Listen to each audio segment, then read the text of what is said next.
ગરબાડાનો પાટાડુંગરી dam overflow થવા પામ્યો હતો. પાટાડુંગરી ડેમ ઓવરફ્લો થતા ગરબાડાના ધારાસભ્ય મહેન્દ્રભાઈ ભાભોરે નવા નીરના વધામણા કર્યા હતા. નમસ્કાર દર્શક મિત્રો, હું છું રાહુલ ગારી અને તમે જોઈ રહ્યા છો અવર ગરબાડા ડિજિટલ મીડિયા પ્લેટફોર્મ. હવે વાત કરીએ તો ગરબાડા તાલુકાનો પાટાડુંગરી ડેમ ઓવરફ્લો થવા પામ્યો હતો. પાટાડુંગરી ડેમ ઓવરફ્લો થતા નીચાણવાળા વિસ્તારોને સતર્ક કરવામાં આવ્યા હતા. વાત કરીએ તો ગરબાડા તાલુકામાં ભારે વરસાદના કારણે નદી નાળાઓ અને જળાશયો ઓવરફ્લો થતા ડેમોમાં સારા પ્રમાણમાં વરસાદી પાણીની નવી આવક થવા પામી છે. જેમાં પાટાડુંગરી ડેમ ઓવરફ્લો થયો હતો. ડેમની સંપૂર્ણ સપાટી 147 મીટર ઉપરથી ઓવરફ્લો થઈ રહ્યો છે.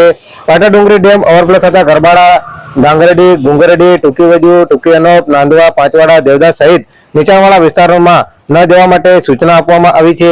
દાહોદ જિલ્લામાં પડેલા સાર્વત્રિક વરસાદના પગલે જળાશયોમાં નવા નીરની આવક થઈ રહી છે. જિલ્લાના કેટલાક ડેમો ઓવરફ્લો થઈ ચૂક્યા છે. એવા સમયે દાહોદ નગરને પીવાનું પાણી પૂરું પાડતો ઠક્કરબાબા જળાશય એટલે કે પાટાડુંગરી ડેમ પણ ઓવરફ્લો થયો હતો. જેને લઈને ગરબાના ધારાસભ્ય મહેન્દ્રભાઈ ભાભોર દ્વારા નવા નીરના વધામણા કરવા પાટાડુંગરી જળાશય ખાતે પહોંચ્યા હતા.